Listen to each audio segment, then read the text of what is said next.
जय जगन्नाथ पे तुमको स्वागत करुच्ची आज लेक्चर ने तो आज क्लास रे आम गोटे बहुत सुंदर टॉपिक ऊपर डिस्कस करवा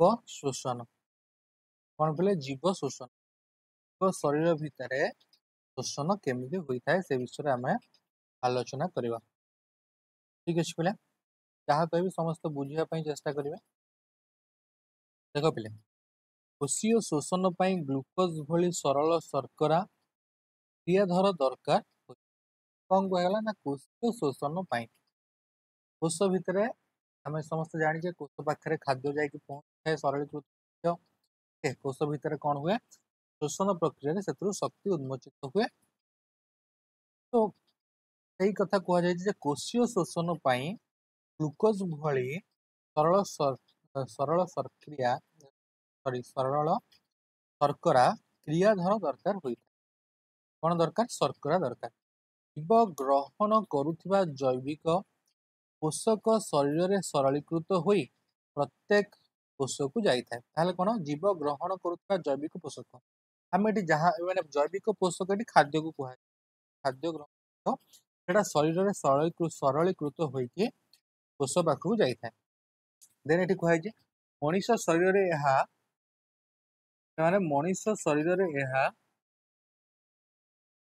पाचक प्रणाली और उद्भिद शरीर में प्रत्येक कोष बा केतेक निर्दिष्ट कोष रे खाद्य सरलीकरण प्रक्रिया घटी था मनीष शरीर में जो खाद्यर सरलीकरण होता है पाचक प्रणाली आम पोषण चैप्टर पढ़ले कमी उद्भिद शरीर में प्रत्येक कोष बा केतेक निर्दिष्ट कोष रे खाद्य सरलीकृत होता है तो सबुठारु गुरुत्वपूर्ण विषय जदि देखा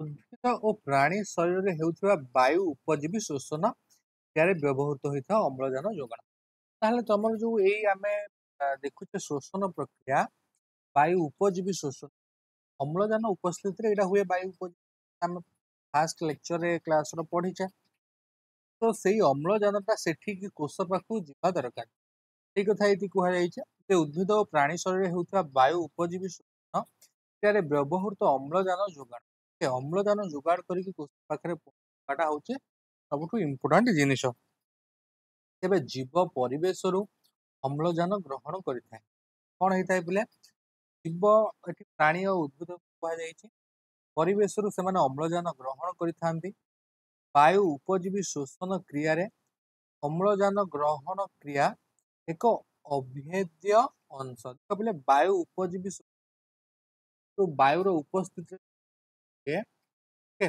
तो से वायु उपजीवी शोषण अम्लजान ग्रहण एक अभिभेद्य अंश बिना ऑक्सीजन ग्रहण न करें वायु उपजीवी शोषण करें तो देख पे अम्लजान ग्रहण उद्भिद और प्राणी मध्य भिन्नता देखा जाए तो अम्लजान ग्रहण उद्भिद भिन्न प्रकार होता है प्राणी भिन्न प्रकार होता है तेणु उद्भिद और प्राणीर अम्लजान ग्रहण व्याख्या होगा दरकार देख पे उद्भिद केमती अम्लजान ग्रहण करे प्राणी केमती अम्लजान ग्रहण करे सेटा आम ये डिस्कस करवा तो देख उद्भिद वितरण प्रक्रिया माध्यम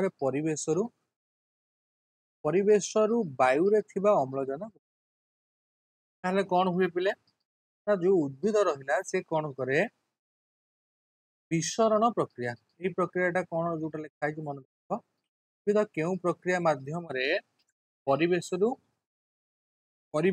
वायु रे थिबा अम्लजान ग्रहण करता है परिवेश वायु रे अम्लजान अच्छी समस्त जानी आम तो सहीटा जो उद्भिद जो प्रोसेस रे ग्रहण करे सेटा होची विसरण प्रक्रिया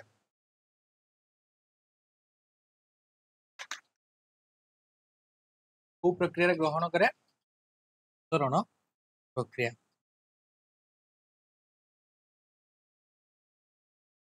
देख पे ଟିସୁଯୁକ୍ତ ବିଭେଦନ ହୋଇନଥିବା ନିମ୍ନମାନର ପତ୍ର ବିହୀନ ଉଦ୍ଭିଦ ନିଜ ଶରୀରର ଉପରିସ୍ଥ କୋଷ ମାଧ୍ୟମରେ ପରିବେଶରୁ ଅମ୍ଳଜାନ ଯୁକ୍ତ ବାୟୁ ସିଧାସଳଖ ବିସରଣ ଦ୍ୱାରା ଗ୍ରହଣ କରିଥାନ୍ତି।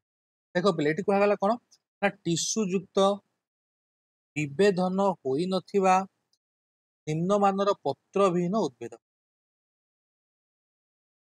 ଦେଖ ପିଲେ ଏଠି ନିମ୍ନମାନର ପତ୍ର ବିହୀନ ଉଦ୍ଭିଦ କଥା କୁହାଯାଇଛି, ଯୋଉ ବୃକ୍ଷର ପତ୍ର ନଥିବ। ଓକେ, ତ ସେ କେମିତି ଅମ୍ଳଜାନ ଗ୍ରହଣ, ସେ କେମିତି ନା ତାର ଉଦ୍ଭିଦର ଶରୀରରେ ଥିବା କୋଷ ମାନଙ୍କ ଦ୍ୱାରା, ଉଦ୍ଭିଦ ଶରୀରରେ ଥିବା କୋଷ ମାନଙ୍କ ଦ୍ୱାରା ସେ କଣ କରିବେ, ପରିବେଶରୁ ଅମ୍ଳଜାନ ଯୁକ୍ତ ବାୟୁ ସିଧାସଳଖ ବିସରଣ ଦ୍ୱାରା ଗ୍ରହଣ କରିବେ। ମାତ୍ର ପତ୍ର ଯୁକ୍ତ, ଯୋଉମାନେ ପତ୍ର ଯୁକ୍ତ ଉଦ୍ଭିଦ, ସବୁଜ ଉଦ୍ଭିଦ ପତ୍ରରେ ରହିଥିବା ଷ୍ଟୋମ ବା ଷ୍ଟୋମାଟା ମାଧ୍ୟମରେ ପରିବେଶରୁ ଅମ୍ଳଜାନ ଗ୍ରହଣ। ତାହେଲେ ଆମେ ସମସ୍ତେ ଷ୍ଟୋମ ଆଉ ଷ୍ଟୋମାଟା ବିଷୟରେ ପଢିଥିଲେ। ସ୍ମଲ୍ ଓପନିଂ, ଛୋଟ ଛୋଟ ଓପନିଂ ଯୋଉଟା ଖାଲି ଆଖିରେ ଆମକୁ ଦେଖା ଯାଆନ୍ତି ନାହିଁ, ପତ୍ରରେ ଥିବା ଛୋଟ ଛୋଟ ଷ୍ଟୋମ ବା ଷ୍ଟୋମାଟା ମାଧ୍ୟମରେ ପରିବେଶରୁ ଅମ୍ଳଜାନ କରିଥାଏ। ତେବେ ଷ୍ଟୋମାଟା ବାଟ ଦେଇକି ଅଙ୍ଗାରକାମ୍ଳ ଓ ଅମ୍ଳଜାନ ଗ୍ୟାସର ବିନିମୟ ଘଟିଥାଏ। ଷ୍ଟୋମାଟ ଦେଇକି ଅମ୍ଳଜାନ ଆଉ ଅଙ୍ଗାରକାମ୍ଳର ବିନିମୟ ଘଟିଥାଏ। ତେବେ ଦିନ ବେଳେ ଆଲୋକ ଶ୍ଳେଷଣ ସମୟରେ ପତ୍ର ଷ୍ଟୋମାଟା ବାଟେ ଅଙ୍ଗାରକାମ୍ଳ ଗ୍ରହଣ କରେ। ତାହେଲେ କଣ ହୁଏ, ଦିନ ବେଳେ ଆଲୋକ ଶ୍ଳେଷଣ ସମୟରେ ଯେତେବେଳେ ଆଲୋକ ଶ୍ଳେଷଣ ପ୍ରକ୍ରିୟା ହୁଏ, ସେ ସମୟରେ ପତ୍ରର ଷ୍ଟୋମାଟା ବାଟ ଦେଇକି ଅଙ୍ଗାରକାମ୍ଳ ପତ୍ର ଗ୍ରହଣ କରିଥାଏ। ଏହି ସମୟରେ ଉଦ୍ଭିଦରେ କୋଷୀୟ ଶୋଷଣରେ ବାହାରୁଥିବା ଅଙ୍ଗାରକାମ୍ଳ ଆଲୋକ ଶ୍ଳେଷଣ ପ୍ରକ୍ରିୟାରେ ବ୍ୟବହୃତ ହୋଇଯାଏ। ତାହେଲେ କଣ ଏଠି ଲେଖା ହେଲା ଦେଖ, ସେଇ ଯୋଉ ଆଲୋକ ଶ୍ଳେଷଣ ପ୍ରକ୍ରିୟା ଚାଲିଥିବ ସେଇ ସମୟରେ ଯେତେବେଳେ ଷ୍ଟୋମାଟା ବାଟ ଦେଇକି ଅଙ୍ଗାରକାମ୍ଳ ଭିତରକୁ ଯାଉଥିବ ବୃକ୍ଷ ଭିତରକୁ, ସେହି ସମୟରେ ଉଦ୍ଭିଦରେ କୋଷୀୟ ଶୋଷଣରେ ବାହାରୁଥିବା ଅଙ୍ଗାରକାମ୍ଳ, ଓକେ, ଯୋଉ ଅଙ୍ଗାରକାମ୍ଳ ଉଦ୍ଭିଦରୁ ବାହାରେ ଯେତେବେଳେ ଉଦ୍ଭିଦରେ କୋଷୀୟ ଶୋଷଣ ଚାଲିଥିବ, ଓକେ, ସେଇ ଅଙ୍ଗାରକାମ୍ଳ ଆଲୋକ ଶ୍ଳେଷଣ ପ୍ରକ୍ରିୟାରେ ବ୍ୟବହୃତ ହୋଇଥାଏ। ସେଇ ଅଙ୍ଗାରକାମ୍ଳଟା କୋଉଥିରେ ବ୍ୟବହାର ହବ, ଆଲୋକ ଶ୍ଳେଷଣ ପ୍ରକ୍ରିୟାରେ ବ୍ୟବହାର ହବ। କାହିଁକି ନା ଆମେ ପଢିଛେ ଯେ ଅଙ୍ଗାରକାମ୍ଳ ବିନା ଆଲୋକ ଶ୍ଳେଷଣ ହେଇପାରିବନି, ଆଲୋକ ଶ୍ଳେଷଣରେ ଅଙ୍ଗାରକାମ୍ଳ ଦରକାର, ସୂର୍ଯ୍ୟ ଆଲୋକ ଦରକାର। ଓକେ, ତ ସେଇ ଆଲୋକ ଶ୍ଳେଷଣ ପ୍ରକ୍ରିୟା ସମୟରେ ସେ ଅଙ୍ଗାରକାମ୍ଳ କଣ ହବ, ବ୍ୟବହାର ହେଇଯିବ।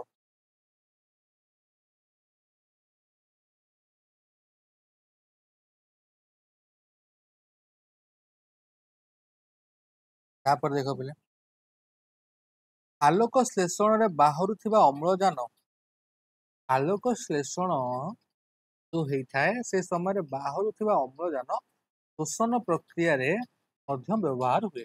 ତାହେଲେ କଣ ହୁଏ, ଆମର ଯୋଉ ଆଲୋକ ଶ୍ଳେଷଣ ଯୋଉ ବାହାରେ, ସେଥିରୁ ଆଲୋକ ଶ୍ଳେଷଣରେ ଯୋଉ ଅମ୍ଳଜାନ ବାହାରେ ଶୋଷଣ ପ୍ରକ୍ରିୟାରେ ମଧ୍ୟ ବ୍ୟବହାର ହୁଏ। ପୁଣି କଣ ହେଲା ନା ଆଲୋକ ଶ୍ଳେଷଣରେ ଯୋଉ ଅମ୍ଳଜାନ ବାହାରିବ, ଆମେ ପଢିଛେ ଆଲୋକ ଶ୍ଳେଷଣ ଅମ୍ଳଜାନ ଦେଇଥାଏ, ସେଇ ଅମ୍ଳଜାନ ପ୍ରକ୍ରିୟା, ସେଇ ଅମ୍ଳଜାନ ଶୋଷଣ ପ୍ରକ୍ରିୟାରେ ମଧ୍ୟ ବ୍ୟବହାର ହୁଏ। ଠିକ ଅଛି, ତାହେଲେ ଆମେ ଏଠି କଣ ପଢିଲେ, ଆଲୋକ ଶ୍ଳେଷଣ ସମୟରେ କଣ ହଉଛି, ପତ୍ର ବା ଷ୍ଟୋମାଟା ବାଟ ଦେଇକି ଅଙ୍ଗାରକାମ୍ଳ ଯାଉଛି ଭିତରକୁ। ଏହି ସମୟରେ ଉଦ୍ଭିଦରେ କୋଷୀୟ ଶୋଷଣରେ ବାହାରୁଥିବା ଅଙ୍ଗାରକାମ୍ଳ, ଷ୍ଟୋମାଟା ଦେଇକି ଅଙ୍ଗାରକାମ୍ଳ ଯାଉଛି, ପୁଣି ଉଦ୍ଭିଦରେ କୋଷୀୟ ଶୋଷଣ ବେଳେ ଅଙ୍ଗାରକାମ୍ଳ ବାହାରୁଛି, ସେଇ ଆଲୋକ ଶ୍ଳେଷଣ ପ୍ରକ୍ରିୟାରେ ବ୍ୟବହୃତ ହୋଇଥାଏ। ତାହେଲେ ଅଙ୍ଗାରକାମ୍ଳ କଣ ହୁଏ, ନା ଆଲୋକ ଶ୍ଳେଷଣ ପ୍ରକ୍ରିୟାରେ ବ୍ୟବହୃତ ହୁଏ। ଦେନ୍ ସେଇ ଆଲୋକ ଶ୍ଳେଷଣରେ ବାହାରୁଥିବା ଅମ୍ଳଜାନ, ଯେତେବେଳେ ଆଲୋକ ଶ୍ଳେଷଣ ଚାଲିବ ଏବଂ ତା ଭିତରୁ ଅମ୍ଳଜାନ ବାହାରିବ, ସେ ଅମ୍ଳଜାନ କଣ ହବ ନା ଶୋଷଣରେ ବ୍ୟବହୃତ ହବ। ଠିକ ଅଛି, ସେଇ ଶୋଷଣରେ ବ୍ୟବହୃତ ହବ। କାହିଁକି ନା ଶୋଷଣରେ କଣ, ଅମ୍ଳଜାନର ଆବଶ୍ୟକତା ରହିଛି। ତାହେଲେ ଶୋଷଣ କେମିତି ଅମ୍ଳଜାନ ରିସିଭ କରୁଛି ଆମେ ଦେଖିପାରିଲେ। ତେବେ ଷ୍ଟୋମାଟା ମଧ୍ୟରେ ଗୃହୀତ ହୋଇଥିବା ଅମ୍ଳଜାନ ଗୋଟିଏ କୋଷରୁ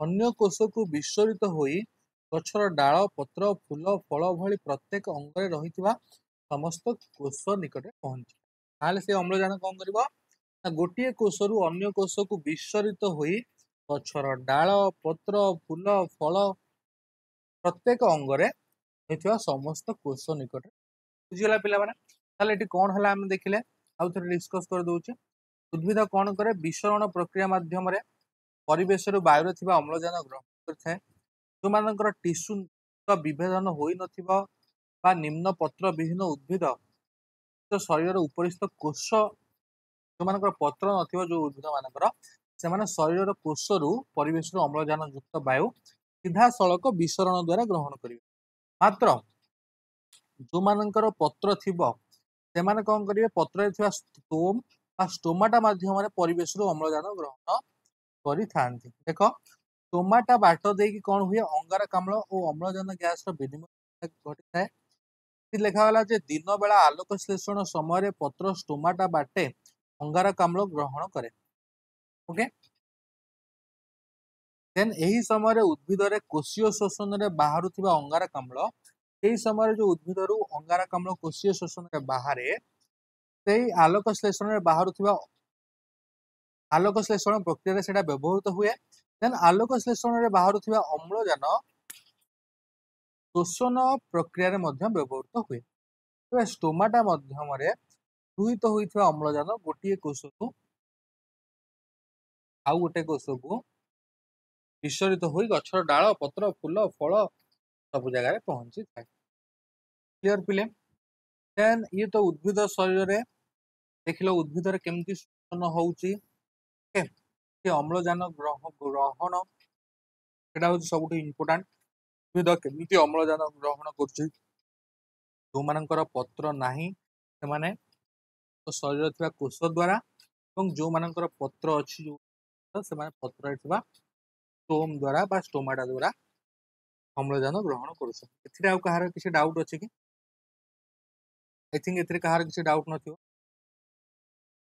सेकंड कांसेप्ट देखो पहिले प्राणी मानकर शोषण प्राणी मानकर ना तुमर जलचर प्राणी मानक मध्यरे श्वासक्रिया संपादन पई विसरण प्रक्रिया कार्य करे कोन ना डिफ्यूजन प्रक्रिया देखो जेतक तुमर जलचर प्राणी रहिले सेमानकर श्वासक्रिया संपादन पई विसरण प्रक्रिया कार्य करे एककोशी छिद्राल और हाइड्रा जातीय प्राणीर श्वासक्रिया पई निर्दिष्ट अंग न थाए एककोशी प्राणी मानकर छिद्राल प्राणी मानकर हाइड्रा जातीय प्राणी मानकर श्वासक्रिया पई मानकर अंग न थाए हमर जेमति श्वासक्रिया पई निर्दिष्ट अंग रही मानकर न थाए तेणु एमाने जल रे द्रवीभूत अम्लजान को सीधा सड़क विसरण प्रक्रिया रे ग्रहण करନ୍ତି ताले एमाने कोन करନ୍ତି जल रे द्रवीभूत अम्लजान को सीधा सड़क विसरण प्रक्रिया रे ग्रहण करନ୍ତି मन रखिबा पिले जो मानकर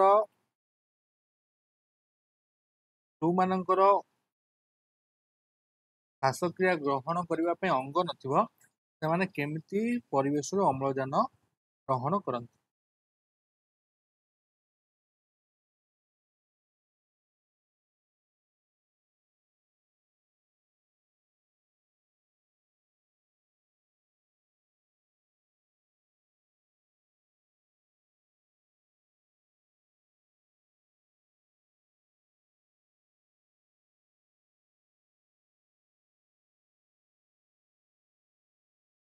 ओके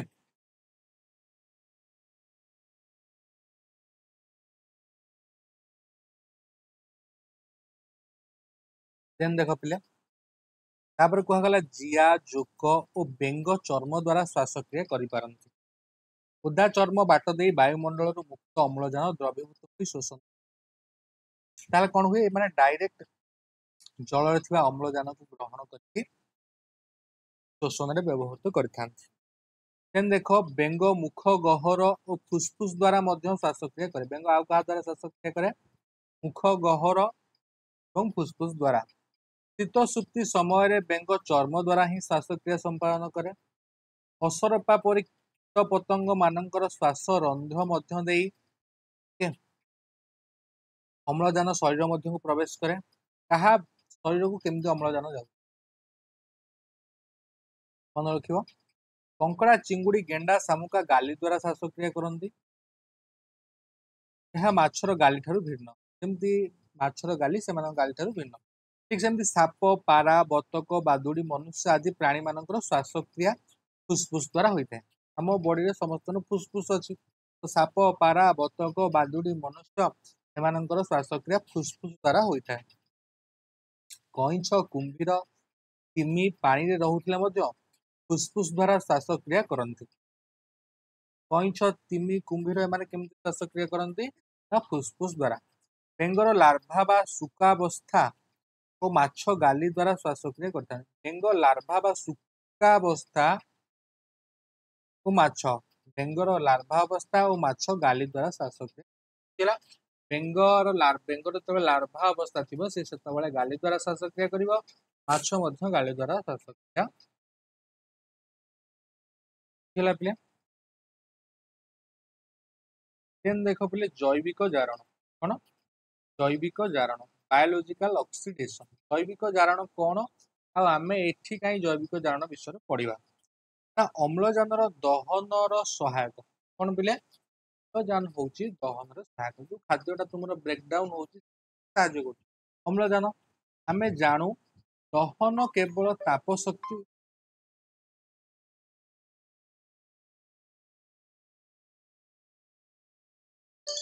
कौन बोले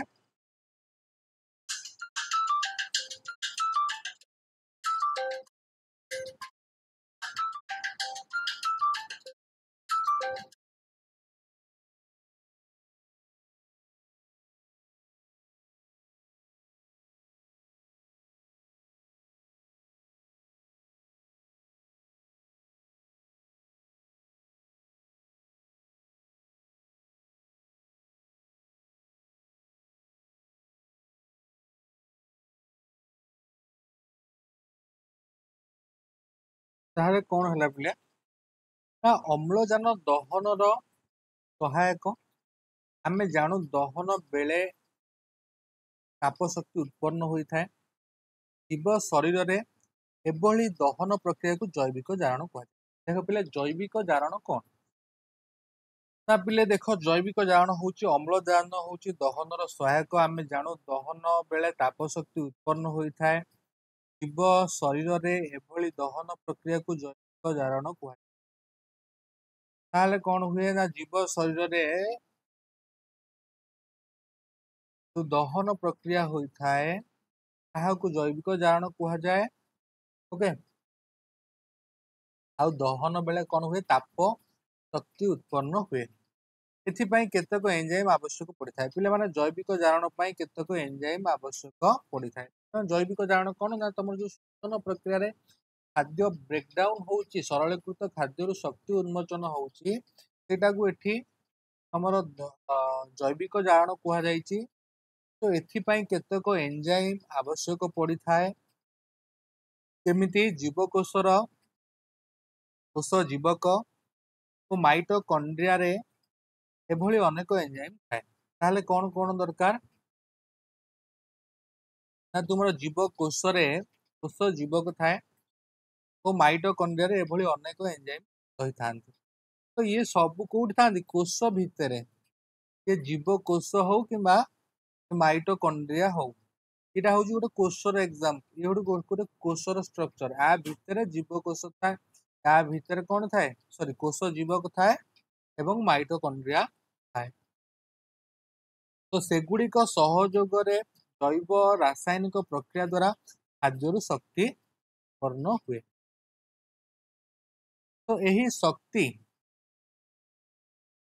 कौन कही बोले यही शक्ति एडिनोसिन ट्राइफॉस्फेट बा एटीपी अणुरे बांधी है। तेणु जीवकोश एटीपी शक्ति मुद्रा और माइटोकॉन्ड्रिया शक्ति केंद्र रूपे कार्य करे।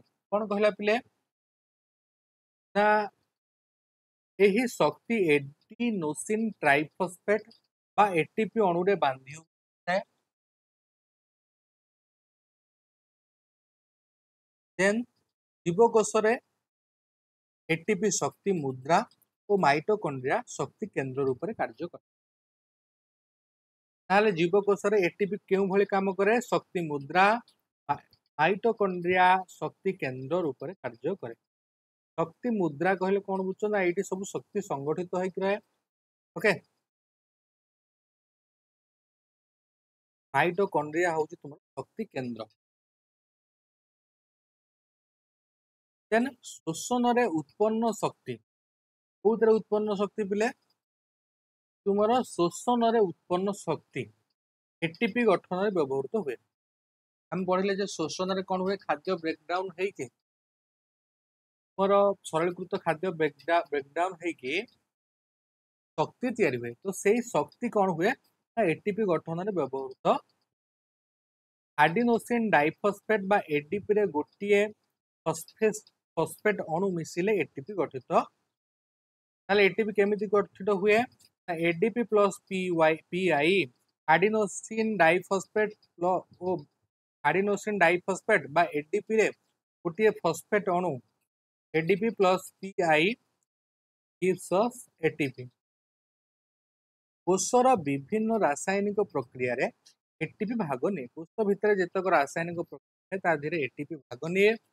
गोटे एटीपी अणु भांगी एडीपी और पीआई रे परिणत हेले जदि गोटे एटीपी अणु भांगिबो ताहाले कोन होबो जे एटीपी भांगिले कोन दबो एटीपी टा कोथु तैयार हैला एटीपी और पीआई रु।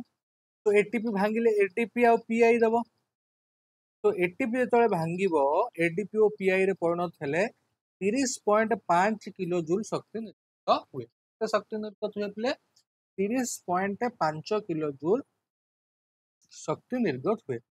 पेशीर संकोचन और पृष्टिसार संश्लेषण स्नायविक आवेग संचरण भली समस्त प्रक्रिया एटीपी व्यवहृत हुए। आउ कोठी कोठी एटीपी व्यवहृत हुए ना पेशीर संकोचन पृष्टिसार संश्लेषण देन स्नायविक आवेग संचरण भली समस्त प्रक्रिया एटीपी व्यवहार हुए। देन मन रखा कौतरे एटीपी व्यवहार होची पेशीर संकोचन पृष्टिसार संश्लेषण स्नायविक आवेग संचरण भली कार्य एटीपी व्यवहार। तेबे उद्भिद और प्राणी श्वासक्रिय पार्थक्य है उद्भिद स्टोमाटा दे अम्लजान और अंगारकाम्ल गैस विनिमय हुए किंतु विभिन्न प्राणी शरीर में एथिपाई भिन्न भिन्न अंग रही। उद्भिद स्टोमाटा देकी अम्लजान और अंगारकाम्ल गैस विनिमय हुए किंतु यदि प्राणी मान कहवा से डिफरेंट अंग रही। मनीषर श्वासतंत्र मनीषर श्वासतंत्र देखा ये तो जानी उद्भिद केमती श्वासक्रिया होची देन प्राणी मानकर श्वासक्रिया होची। एबे मनीषर श्वासतंत्र विषय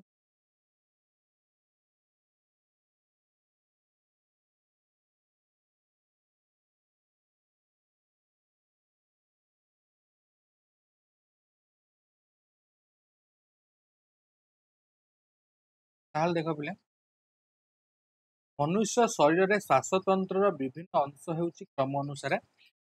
ओके, मनुष्य शरीर में श्वासतंत्र क्या गठित ना फास्ट नासा रंध्र बा नाकपुड़ा देन नासा पथ देन ग्रसनी देन श्वास नलिका बा फुसफुस। ताकू मु बर्तमान चित्र तुमको देखेबी देख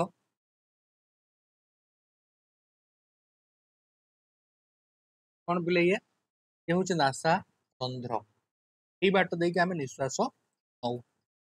देन ये हूँ तुम नासा पथ यहाँ हूँ तुम ग्रसनी यही जगार कौन हुए तुम नहीं श्वास अम्लजान कौन हुए ना तुम स्वर पेटिका देकी श्वास नली भितर पशे। देन श्वास नली बाम फुसफुस एवं दक्षिण फुसफुस दीटा को दीटा श्वास नलिका लंबीचे ता भितर को जाती। ओके, तापरे ये जो फुसफुस टा कहा ऊपर अच्छे देख मध्य छदा ऊपर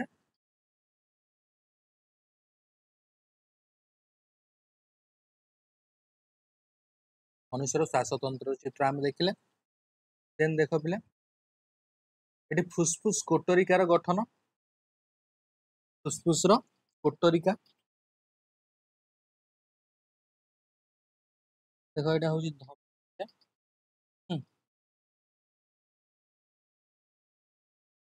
हीरा कोटरिका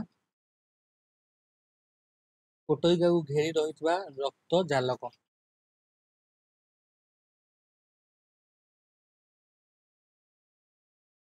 देन देख पे नासा रंध्र देख बर्तमान गोटे गोटे करके मो श्वास तंत्र सब जाक पार्ट को डेस्क्राइब करवा जमी पाक जमी पाकतंत्र पार्ट गुड़ा डेस्क्राइब करते सेमती तुमर नासा जो श्वासतंत्र पार्ट गुड़ा डेस्क्राइब देख पिले नासा रंध्र फास्ट पार्टी उपरे श्वासपथ द्वार भावे दुईटी नासा रंध्र बा नाकपुड़ा रही एठारे श्वासपथ एठू आरंभ है नाकपुड़ा उपस्थित द्वारा गठित नाकपुड़ा क्या द्वारा उपास्थि द्वारा गठित उपास्थि हूँ टे सफ्ट अस्थि हाड़ नुह कि मांस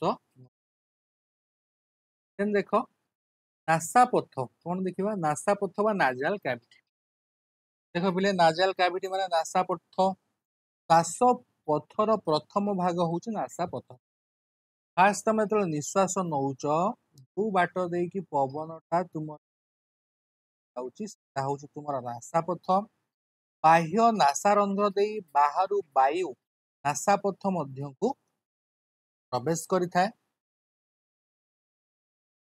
नासापथ पछरे ग्रसनी मध्य को खोली थाए नासापथ कोठी खोली थाए तुमर ग्रसनी मध्य को नासापथ दे वायु गला बेले धूलिकणा जीवाणु श्लैष्मिक झिल्ली रे लागी जाती देख पिले जिते नासा पथ देकी वायु जिते जीव से समय धूलिकणा और जीवाणु श्लैष्मिक झिल्ली बा म्यूकस मेम्ब्रेन रे लागी जाती म्यूकस मेम्ब्रेन रे लागी जाती देन देख ग्रसनी ग्रसनी कोठी आरंभ देखली तुमको जस्ट चित्र में ये जगह हूँ तुम ग्रसनी तो नासापथ जो सरी ग्रसनी स्टार्ट हो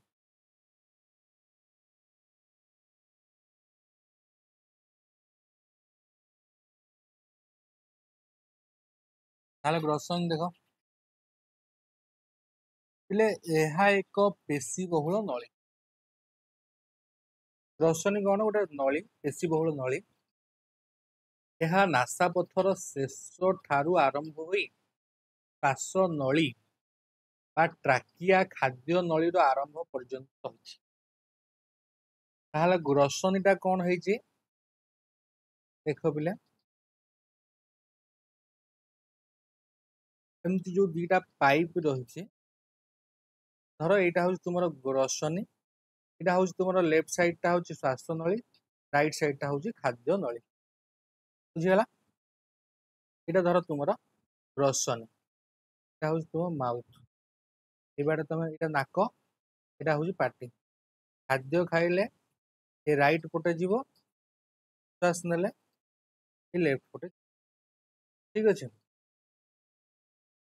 तो नासापथ निकटरे थिबा ग्रसनी अंश को नासा ग्रसनी बा नाजोफारिंग्स एवं मुख गहर निकटरे थिबा अंश को मुख फारिंग्स बा मुख ग्रसनी बा ओरोफारिंग्स कहा जाए मन रखिबो नासापथ निकटरे थिबा ग्रसनी को नासा ग्रसनी तो यही जगहटा हम तुम नासा ग्रसनी यही जगहटा हम तुम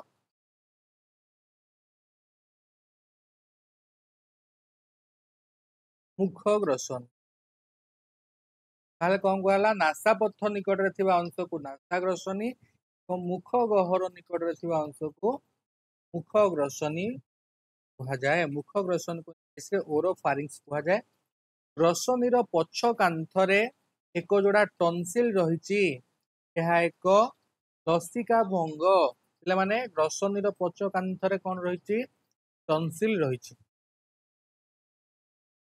ओके ये हूँ स्वर पेटिका ये जगह तुम ग्रसनी तुम पेटिका टनसिल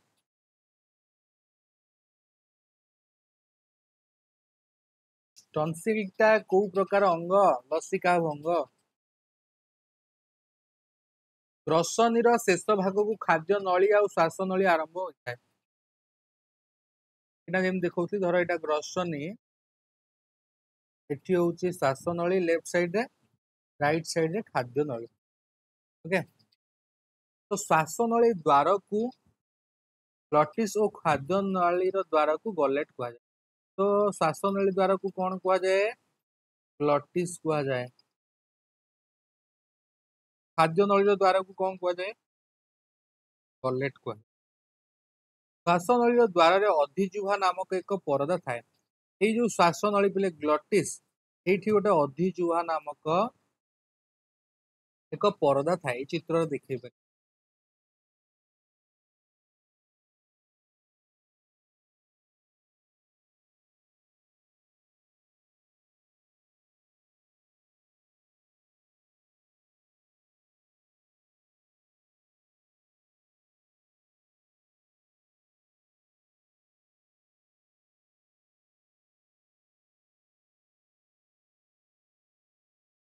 ତ ଏଇ ଜାଗାରେ ଏଇଠି ଗ୍ରସନୀ, ଓକେ, ଏଇଠି ଥାଏ କଣ ମୋର ଅଧିଜିହ୍ୱା। ତାହେଲେ ସେ ଅଧିଜିହ୍ୱାର କାମ କଣ? ଅଧିଜିହ୍ୱା କାହିଁକି ଅଛି ନାମକ ଏକ ପରଦା ଥାଏ। କୋଉଠି ଥାଏ? ସେଟା ଶ୍ୱାସ ନଳୀର ଦ୍ୱାରରେ ଥାଏ। କିନ୍ତୁ ଖାଦ୍ୟ ନଳୀ ଦ୍ୱାରରେ କୌଣସି ପ୍ରକାର ପରଦା ବା କପାଟିକା ନଥାଏ। ଖାଦ୍ୟ ଗିଳିବା ସମୟରେ ଶ୍ୱାସ ନଳୀର ଦ୍ୱାର ଅଧିଜିହ୍ୱା ଦ୍ୱାରା ବନ୍ଦ ରୁହେ। ତାହେଲେ ଏଇ ଯୋଉ ଶ୍ୱାସ ନଳୀ ପିଲେ ରହିଲା, ଏଠି କଣ ଥିବ ନା ତମର ଗୋଟେ ଅଧିଜିହ୍ୱା ଥିବ। ସେତେବେଳେ ତମେ ଏଇ ବାଟ ଦେଇ, କାହିଁକି ନା ଖାଦ୍ୟ ଆଉ ଶ୍ୱାସ ଏଇ ଗ୍ରସନ ଦେଇକି ଶରୀର ଭିତରକୁ ଯିବେ। ତେଣୁକରି ଯେତେବେଳେ ଖାଦ୍ୟ ତୁମେ ଖାଇବ, ସେତେବେଳେ କଣ କରିବ? ଏଇ ତମର ଯୋଉ ଶ୍ୱାସ ନଳୀ ଦେଖୁଛ, ସେ ଶ୍ୱାସ ନଳୀକୁ ସେ ଅଧିଜିହ୍ୱାଟା ବନ୍ଦ କରିଦବ। କାହିଁକି ନା ଯେମିତି ଖାଦ୍ୟ ଆଉ ଶ୍ୱାସ ନଳୀରେ ପ୍ରବେଶ ନ କରୁ। ଖାଦ୍ୟ କଣ କରିବ ନା ଖାଦ୍ୟ ନଳୀ ଦେଇକି ଯିବ। ତେଣୁକରି ଶ୍ୱାସ ନଳୀ ଦ୍ୱାରରେ ଗୋଟେ ଅଧିଜିହ୍ୱା ଥାଏ।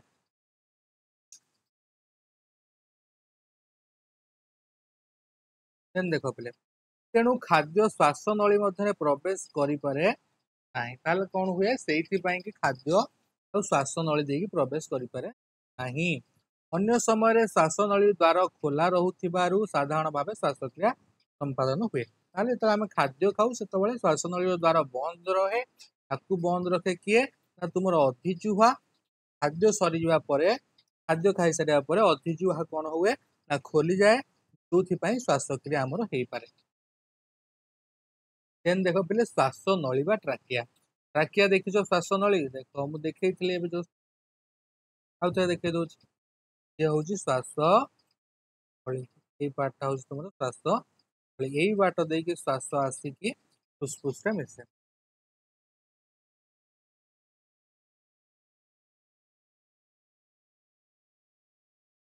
ଦେଖ ପିଲେ, ଶ୍ୱାସ ନଳୀର ଆରମ୍ଭରେ ସ୍ୱର ପେଟିକା ଥାଏ। ଶ୍ୱାସ ନଳୀର ଆରମ୍ଭରେ କଣ ଥାଏ?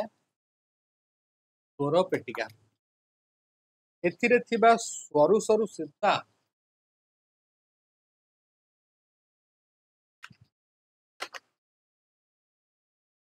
ଠିକ ଅଛି, ଯୋଉଠି ଶ୍ୱାସ ନଳୀ ଆରମ୍ଭ ହୁଏ, ସେଠି ସ୍ୱର ପେଟିକା ଥାଏ। ତାକୁ ଇଂଲିଶରେ ଲାରିଙ୍ଗ୍ସ କୁହନ୍ତି। ଏଥିରେ ଥିବା ସରୁ ସରୁ ସୂତା ପରି ସ୍ୱର ତନ୍ତ୍ରୀ ବା ଭୋକାଲ କର୍ଡର କମ୍ପନ ଦ୍ୱାରା ଧ୍ୱନି ସୃଷ୍ଟି ହୁଏ। କିପରି ସୃଷ୍ଟି ହୁଏ ନା ଶ୍ୱାସ ନଳୀର ଆରମ୍ଭରେ ସ୍ୱର ପେଟିକା ଥାଏ। ସେଇ ସ୍ୱର ପେଟିକାରେ ଥାନ୍ତି ସରୁ ସରୁ ସୂତା ପରି ସ୍ୱର ତନ୍ତ୍ରୀ ବା ଭୋକାଲ କର୍ଡ, ତାର କମ୍ପନ ଦ୍ୱାରା ତୁମର ଧ୍ୱନି ହୁଏ। ତ ସେଇ ସ୍ୱର ପେଟିକା ପରେ ଶ୍ୱାସ ନଳୀ କଣ କୁହାଗଲା ନା ସେଇ ସ୍ୱର ପେଟିକା ପରେ ଶ୍ୱାସ ନଳୀ ଦୁଇ ଶ୍ୱାସ ନଳିକା ଭାବେ ବିଭକ୍ତ ହୋଇ ପ୍ରତ୍ୟେକ ନିଜ ପଟର ଫୁସଫୁସ ପ୍ରବେଶ କରେ।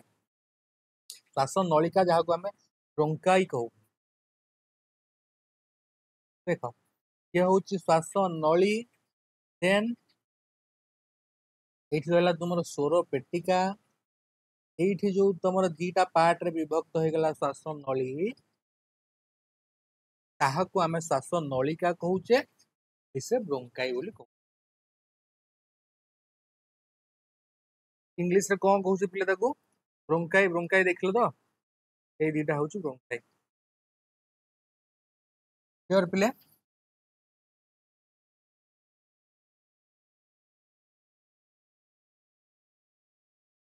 नेक्स्ट देखिवा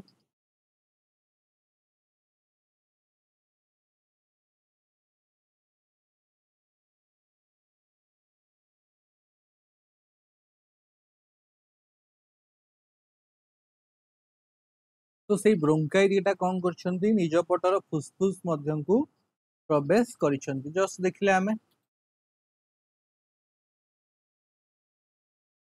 तापर देखो परे प्रत्येक पटर श्वास नलिका अनेक शाखा प्रशाखा रे से शाखा नलिका गुड़िक परे कौन होइचंती अनेक शाखा प्रशाखा रे विभक्त होई श्वास नलिका सूक्ष्म श्वास नलिका सृष्टि करिथाए परिवेश रे प्रत्येक सूक्ष्म श्वास नलिका वायुर छोट छोट कोठरी बा कोटरिका खोली जाए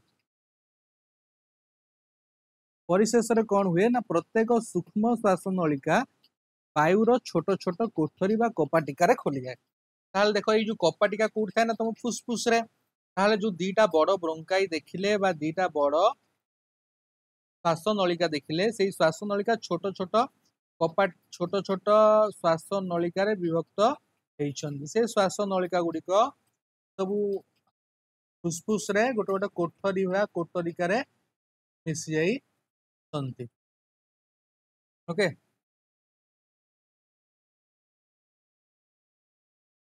तो छोट छोट कोठरी बा कोटरिका बा आल्वेल रे खोली थाए बुझिला पिले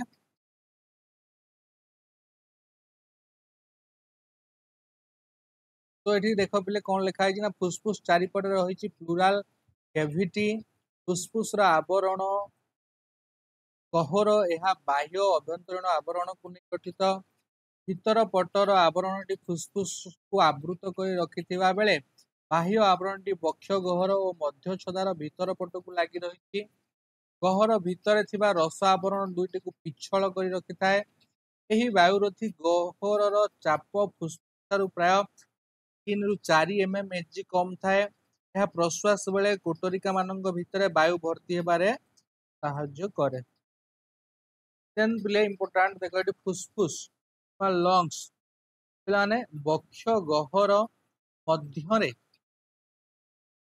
दुईटी फुसफुस थाए से दुईटी दक्षिण बा बाम फुसफुस यार स्पंज परी नरम यह हाथ में जदि आम देखा हाथ में धरवा ताहले कौन हो स्पंज परी नरम यह फुसफुस अवरण आवरण द्वारा आच्छादित हो रही क्या द्वारा आवरण हो रही फुसफुस आवरण द्वारा आच्छादित हो रही फुसफुस धमनी द्वारा हृत्पिंड रु अंगारकाम्ल युक्त रक्त ताले कौन देख फुसफुस जो धमनी रही द्वारा हृत्पिंड मान हार्ट रु अंगारकाम्ल युक्त रक्त फुसफुस आसी थाए एवं फुसफुस अम्लजान रक्त फुसफुस शिरा से हृत्पिंड को फेरी थाए ताहले हृत्पिंड रु कौन आसीबो हार्ट रु लंग्स को अंगारकाम्ल युक्त रक्त आसीबो देन फुसफुस से अम्लजान युक्त रक्त फुसफुस शिरा देकी हृत्पिंड को जीव जेहेतु आम अम्लजान परिवेश ग्रहण करुचे तो ये अम्लजानता कौन हम ना फुसफुस को हार्ट रु आसुवा ब्लड सांगे पुणी हार्ट को कौन कर अम्लजान रक्त दब तापर देख पिले श्वास क्रिया ये गला मनुष्यर श्वास तंत्र नेक्स्ट टॉपिक हूँ श्वास क्रिया कौन पिले श्वास क्रिया जदि कहवा श्वास क्रिया 3 पर्याय विशिष्ट श्वास क्रिया को 3 भाग में विभक्त गोटे हूँ संवातन गोटे गैस विनिमय और गोटे गैस परिवहन कौन कौन संवातन गैस विनिमय आ गोटे हूँ गैस परिवहन ताले संवातन कौन गैस विनिमय कौन आ गैस परिवहन कौन प्रथम देखा संवातन कौन देखा संवातन पे संवातन एक 2 पर्याय विशिष्ट घटना फुस्फुस मध्य को वायुर प्रवेश को प्रश्वास और फुस्फुस रु वायुर प्रस्थान को निश्वास कह जाए। जड़े सुस्थ व्यक्ति यही प्रश्वास और निश्वास हार मिनिट को 15 रु 20 थर। पे जड़े सुस्थ व्यक्ति यही प्रश्वास और निश्वास हार को प्राय 15 20 थर आम निश्वास प्रश्वास नहीं था। ठीक अच्छे। संवातन ताहा कौन ना ये हूँ पर्याय विशिष्ट घटना। गोटे हूँ निश्वास नेबा एवं गोटे हूँ प्रश्वास छाड़ा। तो ये हूँ बोले वेंटिलेशन बा संवातन। देन देख फुस्फुस बक्ष गहर मध्य थाए। बक्ष गहर एक फंपा पवन विरोधी कोठरी। यार आगपट स्टर्नम द्वारा और पछपट मेरुदंड द्वारा। फुस्फुस कौटी थाए ना बक्ष गहर फंपा पवन पवन निरोधी कोठरी रे माने छाती पाखरे थाए। तो यहाँ आग पार्ट देख तुम छाती हाथ मारे गोटे हार्ट पिंजरा मझी पार्टा को आम कहे स्टर्नम एवं पछपटा मेरुदंड रही। दुई पट पंजरा हाड़ और अंत पंजरा मांसपेशी द्वारा एवं तल पटे रही कौन मध्य छदा बा डायाफ्रागम द्वारा आबद्ध हो रही किए तुम फुस्फुस। देन मध्य छदा एक गंबुज आकार पेशी बहुल पट। यह आमर बक्ष गहर और उदर गहर को पृथक करुच्ची। आम देखी मध्य छदा फुस्फुस जस्ट तल को यहाँ हूँ तुम मध्य छदा। ओके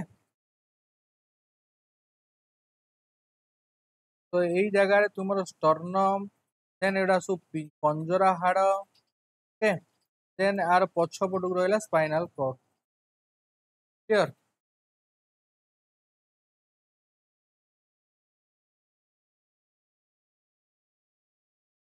नेक्स्ट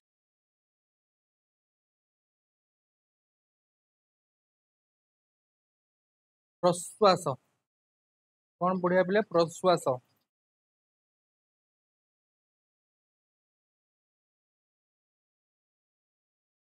श्वासक्रिया समय अंत पंजरा मांसपेशी मध्य छदा और उदरीय मांसपेशी सक्रिय अंश ग्रहण करती। श्वासक्रिया समय अंत पंजरा मांसपेशी मध्य छदा और उदरीय मांसपेशी सक्रिय अंश ग्रहण करती। प्रश्वास समय अंत पंजरा मांसपेशी संकोचन और उदरीय मांसपेशी शिथिलन। प्रश्वास मीन्स जो निश्वास छाड़ुचे से कौन देखुचे निश्वास जो छाड़ुचे आम देखुचे प्रश्वास ने प्रश्वास मान निश्वास छाड़ा। तो निश्वास छाड़ा समय आम देखुचे अंत पंजरा मांसपेशी संकोचन। संकोचन हूँ कहार अंत पंजरा मांसपेशी एवं उदरीय मांसपेशी शिथिलन घटुची। तो फलस्वरूप गंबुजाकार मध्य छदा तलख बा समतल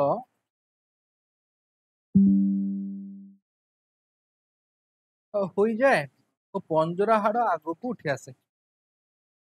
पंजरा हाड़ कौन हुए आग को उठी आसे।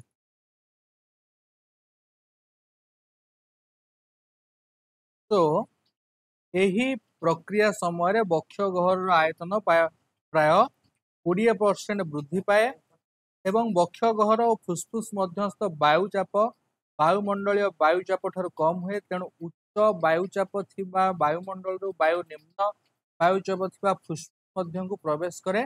प्रश्वास एक सक्रिय प्रक्रिया। ताहले प्रश्वास कौन जो प्रश्वास नौ देखुचे आम छातीटा कौन हो फुली जाऊँगी कहीं पंजरा हाड़ आग को पलि आसुची। देन निश्वास निश्वास हूँ कौन ना निश्वास एक शिथिलन प्रक्रिया। यही समय मध्य छदा और अंत पंजरा मांसपेशी शिथिलन घटवा सह उदरीय मांसपेशी संकोचन घटे। पंजरा हाड़ पूर्व स्थान को फेरी आसे। ओके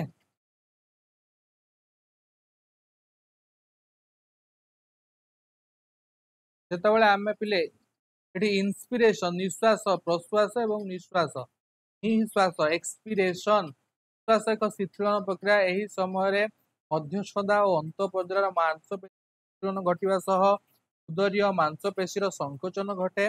ପଞ୍ଜରା ହାଡ଼ ପୂର୍ବ ସ୍ଥାନକୁ ଫେରିଆସେ। ମଧ୍ୟଛନ୍ଦା ପୁଣି ଗମ୍ବୁଜାକାର ହୁଏ। ବକ୍ଷ ଗହ୍ୱରର ଆକାର ହ୍ରାସ ପାଏ ଓ ଏହା ଫୁସଫୁସ ଉପରେ ଚାପ ପକାଏ। ଦେଖ ପିଲେ ଆମେ ଯେତେବେଳେ ନିଶ୍ୱାସ ନଉଛେ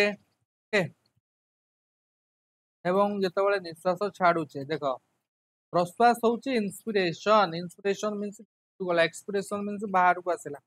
ତ ଯେତେବେଳେ ଭିତରକୁ ନଉଛେ ସେତେବେଳେ ଛାତିଟା ଫୁଲି ଯାଉଛି ଏବଂ ଯେତେବେଳେ ବାହାରକୁ ଛାଡୁଛେ ସେତେବେଳେ ଛାତିଟା ଶିଥିଳନ ହେଇଯାଉଛି। ଦେନ୍ ଲାଷ୍ଟ ହଉଛି ତୁମର ଗ୍ୟାସ ବିନିମୟ। ଫୁସଫୁସ ମଧ୍ୟକୁ ବାୟୁ ପ୍ରବେଶ କଲା ପରେ ଏଥିମଧ୍ୟରେ ଥିବା କୋଟରିକା ଗୁଡ଼ିକ ବାୟୁ ଦ୍ୱାରା ପୂର୍ଣ୍ଣ ହୁଏ। ଦେଖ ପିଲା, ଯେତେବେଳେ ଫୁସଫୁସ ମଧ୍ୟକୁ ବାୟୁ ପ୍ରବେଶ କରିବ ସେତେବେଳେ କଣ ହବ? ଫୁସଫୁସ ଭିତରେ ଯୋଉ କୋଟରିକା ଗୁଡାକ ରହିଲା ସେ କୋଟରିକା ଗୁଡିକ ବାୟୁ ଦ୍ୱାରା ପୂର୍ଣ୍ଣ ହେଇଯିବ। ଫୁସଫୁସ ଭିତରେ ବାୟୁ ପଶିଯିବ। ସାଧାରଣତଃ ବାହ୍ୟ ବାୟୁର ଅମ୍ଳଜାନର ସାନ୍ଦ୍ରତା ଅଧିକ ଓ ଅଙ୍ଗାରକାମ୍ଳର ସାନ୍ଦ୍ରତା କମ୍। ତାହେଲେ କଣ ହୁଏ? ବାହାରେ ଯୋଉ ବାୟୁ ରହିଥାଏ ତା ଦେହରେ ଅମ୍ଳଜାନର ସାନ୍ଦ୍ରତା ହଉଛି ଅଧିକ ଓ ଅଙ୍ଗାରକାମ୍ଳର ସାନ୍ଦ୍ରତା କମ୍। ଏହି ସମୟରେ କୋଟରିକାକୁ ଘେରି ରହିଥିବା ରକ୍ତ ଜାଲକ ଜଷ୍ଟ ଦେଖଉଥିଲି।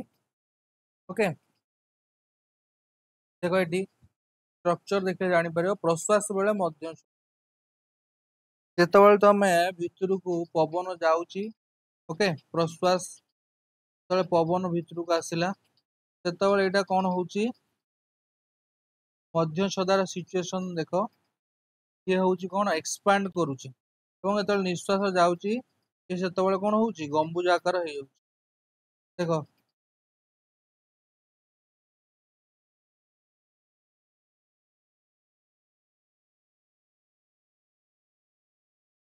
ତ ଫୁସଫୁସ ମଧ୍ୟରେ ପ୍ରବାହିତ ହେଉଥିବା ରକ୍ତରେ ଅମ୍ଳଜାନର ସାନ୍ଦ୍ରତା କମ୍ ଓ ଅଙ୍ଗାରକାମ୍ଳର ସାନ୍ଦ୍ରତା ଅଧିକ। କୋଟରିକା ମଧ୍ୟରେ ଥିବା O2 CO2 ଗ୍ୟାସ ରକ୍ତ ଜାଲକ ମଧ୍ୟରେ ଥିବା O2 ଓ CO2 ଗ୍ୟାସ ମଧ୍ୟରେ ସାନ୍ଦ୍ରତାର ଭିନ୍ନତା ଥାଏ। ଏଥି ଯୋଗୁଁ କୋଟରିକା ମଧ୍ୟସ୍ଥ ବାୟୁ ଓ ରକ୍ତ ଜାଲକରେ ପ୍ରବାହିତ ରକ୍ତ ମଧ୍ୟରେ ବିସରଣ ପ୍ରକ୍ରିୟା ଦ୍ୱାରା ଅମ୍ଳଜାନ ଓ ଅଙ୍ଗାରକାମ୍ଳ ଗ୍ୟାସର ବିନିମୟ ଘଟେ। ଦେନ୍ ଅମ୍ଳଜାନ ଫୁସଫୁସ କୋଟରିକାରୁ ରକ୍ତ ମଧ୍ୟକୁ ପ୍ରବେଶ କରେ। ତାହେଲେ କଣ ହୁଏ? ଯୋଉ ଅମ୍ଳଜାନ କଣ କରିବ ନା ଫୁସଫୁସ କୋଟରିକାରୁ ରକ୍ତ ମଧ୍ୟ ପ୍ରବେଶ କରିବ। କାହିଁକି ନା ହାର୍ଟ ରୁ ବ୍ଲଡ ଆସିଛି, ଓକେ, ସେଥିରେ ଅଙ୍ଗାରକାମ୍ଳର ସାନ୍ଦ୍ରତା ଅଧିକ ଅଛି। ତେଣୁକରି ଯେତେବେଳେ ଫୁସଫୁସ ଭିତରକୁ ଆସିବ ସେତେବେଳେ ଫୁସଫୁସ ରେ କଣ ହବ ନା ଅମ୍ଳଜାନଟା ରକ୍ତରେ ପ୍ରବେଶ କରେ। ରକ୍ତ ମଧ୍ୟରୁ ଅଙ୍ଗାରକାମ୍ଳ ଗ୍ୟାସ ଫୁସଫୁସ କୋଟରିକା ମଧ୍ୟକୁ ବାହାରି ଆସେ। ତାହେଲେ ସେ ବ୍ଲଡ ରେ ଯୋଉ ଅଙ୍ଗାରକାମ୍ଳ ଥିବ ସେ କଣ ହବ? ଫୁସଫୁସ ଭିତରକୁ ଆସିବ। ଫୁସଫୁସ ର ଅମ୍ଳଜାନ ରକ୍ତରେ ମିଶିବ। ଦେନ୍ ଦେଖ ପିଲେ, ଗ୍ୟାସ ପରିବହନ। ରକ୍ତର ଲୋହିତ ରକ୍ତ କଣିକା ହିମୋଗ୍ଲୋବିନ ଥାଏ। ଏହା ଅମ୍ଳଜାନ ଗ୍ରହଣ କରି ଅକ୍ସି ହିମୋଗ୍ଲୋବିନରେ ପରିଣତ ହୁଏ। ଯେତେବେଳେ ବ୍ଲଡ ରେ ଥିବା ହିମୋଗ୍ଲୋବିନ ଅକ୍ସିଜେନ ଗ୍ରହଣ କରିବ ବା ଅମ୍ଳଜାନ ଗ୍ରହଣ କରିବ ତାକୁ ଆମେ ଅକ୍ସି ହିମୋଗ୍ଲୋବିନ କହିବା। ସେହି ଅକ୍ସି ହିମୋଗ୍ଲୋବିନ କଣ କରିବ ନା ରକ୍ତ ମାଧ୍ୟମରେ ଶରୀରର ପ୍ରତ୍ୟେକ କୋଷ ନିକଟରେ ପହଞ୍ଚିବ। ରକ୍ତ ତ ଚାରିଆଡେ ବହୁଛି ନା, ସବୁ କୋଷକୁ ଅମ୍ଳଜାନ ନେଇକି ପହଞ୍ଚେଇବ। ତ କୋଷ ନିକଟରେ ଅକ୍ସି ହିମୋଗ୍ଲୋବିନ ଭାଙ୍ଗି ଅମ୍ଳଜାନ ଓ ହିମୋଗ୍ଲୋବିନ ସୃଷ୍ଟି ହୁଏ। ଏହି ଅମ୍ଳଜାନ କୋଷ ମାନଙ୍କ ମଧ୍ୟକୁ ପ୍ରବେଶ କରେ। ତାପରେ ଅମ୍ଳଜାନ କଣ କରିବ? କୋଷ ଭିତରକୁ ଯିବ ଏବଂ କୋଷ ମାନଙ୍କରୁ ନିର୍ଗତ ଅଙ୍ଗାରକାମ୍ଳ ଗ୍ୟାସ, କୋଷରୁ ଯୋଉ ଅଙ୍ଗାରକାମ୍ଳ ବାହାରିବ ରକ୍ତକୁ ଚାଲି ଆସେ। ପୁଣି କଣ ହବ? ବ୍ଲଡ କୁ ଅଙ୍ଗାରକାମ୍ଳ ଆସିଯିବ। କୋଷ ସ୍ତରରେ ଘଟୁଥିବା ଏହି ଗ୍ୟାସୀୟ ବିନିମୟ ମଧ୍ୟ ବିସରଣ ପ୍ରକ୍ରିୟା ଦ୍ୱାରା ହୋଇଥାଏ। କୋଷରୁ ନିର୍ଗତ ଅଙ୍ଗାରକାମ୍ଳ ଗ୍ୟାସ ରକ୍ତ ମାଧ୍ୟମରେ ଫୁସଫୁସରେ ପହଞ୍ଚେ।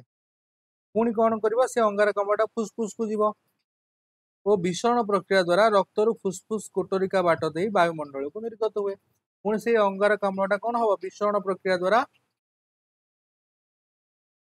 ଫୁସଫୁସ କୋଟରିକା ବାଟ ଦେଇ ବାୟୁମଣ୍ଡଳକୁ ନିର୍ଗତ ହେଇଯିବ। ପୁଣି ବାୟୁମଣ୍ଡଳକୁ ପଳେଇ ଆସିବ। ଠିକ ଅଛି, ତ ଏଇଠି ଚାପ୍ଟରଟା ପିଲେ ସରିଲା। ବହୁତ ସହଜ ଚାପ୍ଟର, କିଛି କଷ୍ଟ ନାହିଁ। ଯଦି କାହାର ବି କିଛି ଡାଉଟ୍ ଥିବ ମତେ କମେଣ୍ଟ ସେକ୍ସନ ପଚାରିବ। ଆଉ କ୍ଲାସଟା କେମିତି ଲାଗିଲା ସମସ୍ତେ କମେଣ୍ଟ ସେକ୍ସନରେ ଲେଖିକି ଜଣେଇବ। ଚ୍ୟାନେଲରେ ନୂଆ ଥିଲେ ଚ୍ୟାନେଲକୁ ସବସ୍କ୍ରାଇବ କରିବ। ଭିଡ଼ିଓ ଭଲ ଲାଗିଥିଲେ ଭିଡ଼ିଓକୁ ଲାଇକ୍ କରିବା। ତ ପୁଣି ଦେଖା ହବା ଆଉ ଗୋଟେ ନୂଆ ଭିଡ଼ିଓ ଲେକ୍ଚରରେ। ସେ ପର୍ଯ୍ୟନ୍ତ ଜୟ ଜଗନ୍ନାଥ, ବନ୍ଦେ ଉତ୍କଳ।